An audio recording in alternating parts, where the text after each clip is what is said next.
Today we're going to walk you through the initial configuration of the H1 Pro, including how to import setup parameters and use both wired and wireless connection modes on the H1 Pro. When connecting the H1 Pro to a computer for the first time, you must import the configuration parameters. This is a one-time setup. Take the USB drive from the box and plug it into your computer.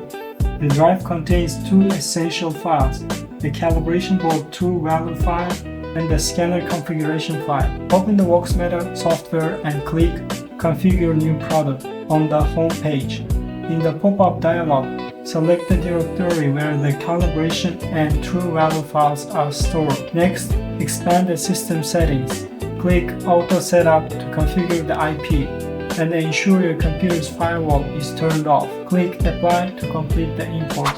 Let's look at the wired connection first. This mode is ideal for high-frequency scanning and scenarios requiring long-term stability. First, connect the device cables and power supply. Then use the H1 Pro data cable to connect to the computer's USB 3.0 port. Launch VOXMETA. The software will automatically recognize the device and show a connected status. Once the blue indicator light on top of the device stays on, you're ready to start scanning.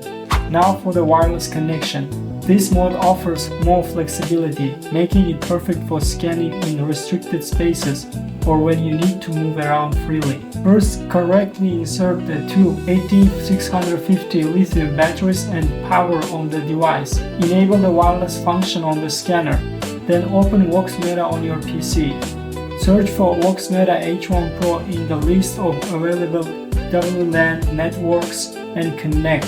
Once the blue indicator light on the device turns on, you can begin scanning from your computer. Additionally, the H1 Pro supports connecting to a mobile phone via its hotspot. Pair it with the wrist-mounted phone holder and the VOXMETA app to scan and view results in real time. That concludes the walkthrough for initial parameter import and complete setup for both wired and wireless connection on the H1 Pro.